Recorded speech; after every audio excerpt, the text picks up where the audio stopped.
mystery questions coming out of the NFC, and I think he needs us to help him solve them. Dan, let's start with the Packers. Yeah, are Jordan Love and the Green Bay Packers legit Super Bowl contenders? There was a 9-game stretch last season when Jordan Love, arguably the best quarterback in football, they went 7-2. He had 21 touchdowns, 1 pick, a QBR just about an 80 that led the NFL. But to be a Super Bowl contender and a good story are completely different things. And while this team went down and destroyed the Cowboys in the playoffs and had a lead against the San Francisco 49ers in the divisional round, it's a different level to go up to that legit Super Bowl contenders.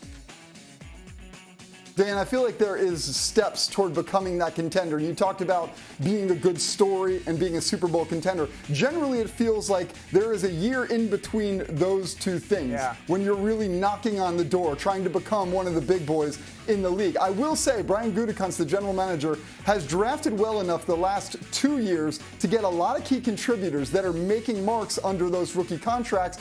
If they can get some pieces out of this year's draft, then yes, they are a contender, but that requires staying healthy. That requires some of those guys stepping up. It feels like they're getting close. I would say they're still, though, knocking on the door. Dan, you got something else?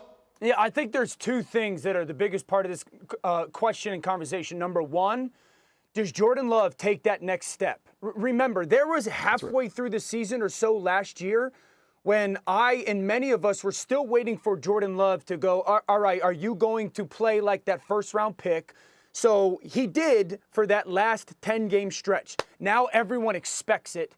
And then the second thing, new defensive coordinator Jeff Hafley. Remember last year when the Cleveland Browns went and made a defensive coordinator change and brought in Jim Schwartz? And through many parts of the season, it was, oh my gosh, that was one of the biggest acquisitions throughout the whole offseason.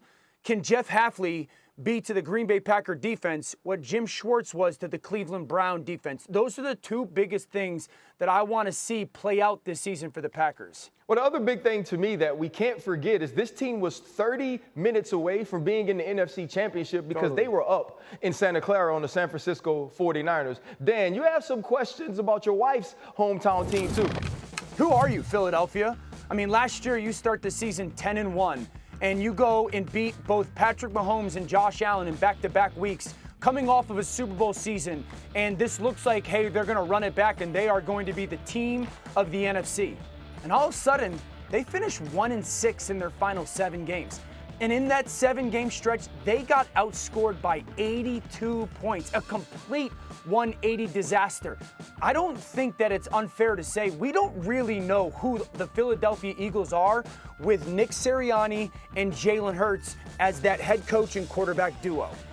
Well, Jalen Hurts just said, though, they have 95%. Jalen Hurts just said, though, they have 95% new offense. So they ripped up everything that they had last year from Brian Johnson. Jeff, how is this team going to figure out a way to get back to where they were 2 years ago?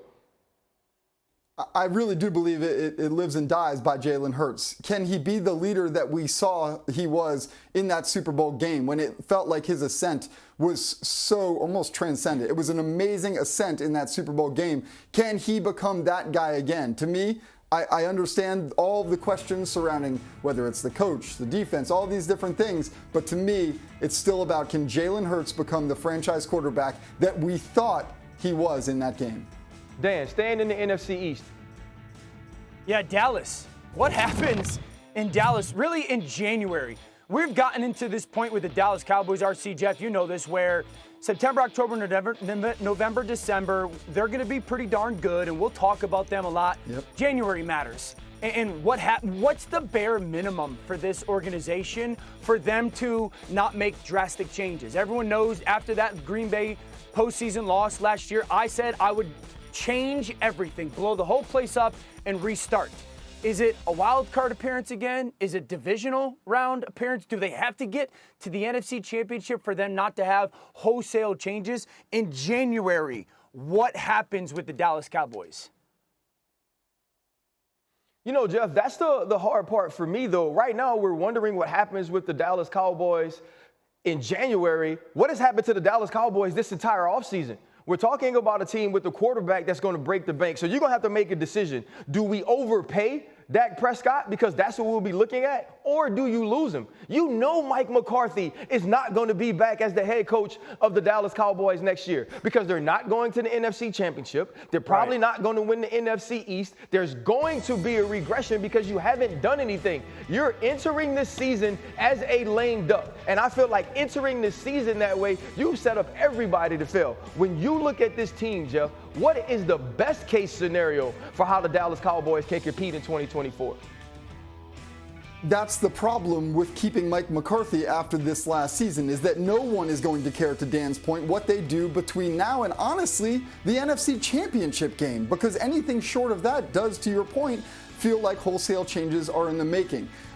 I would still argue that Dak Prescott has a very good chance of remaining in Dallas. Whether they pay him now or after the season, he is going to get a contract that is very worthy of the highest paid in the NFL. So the question becomes, will Mike McCarthy survive that? One major point looming over any coach who's on the hot seat this year. You have Mike Vrabel and Bill Belichick constantly looking over your shoulder, teasing the owners that didn't hire him last year, saying, if you want me, come and get me. They are going to be there just hovering above any coach who struggles, namely the one in Dallas. Here's the thing, how much Jeff. of a mistake is it to go into this season this way? And do you feel the exact same way about Coach Belichick and Vrabel?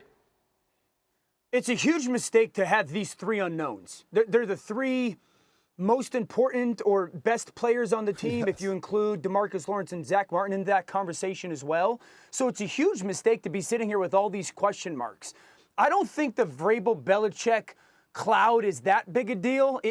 In my opinion, I thought that maybe 6 months ago, but since nothing matriculated, I could be wrong in that. Here's the most interesting thing about this for me, RC and Jeff. If Dak Prescott goes and has a 2024 season like he did 2023, he's going to get $1 gajillion from the Dallas Cowboys, right?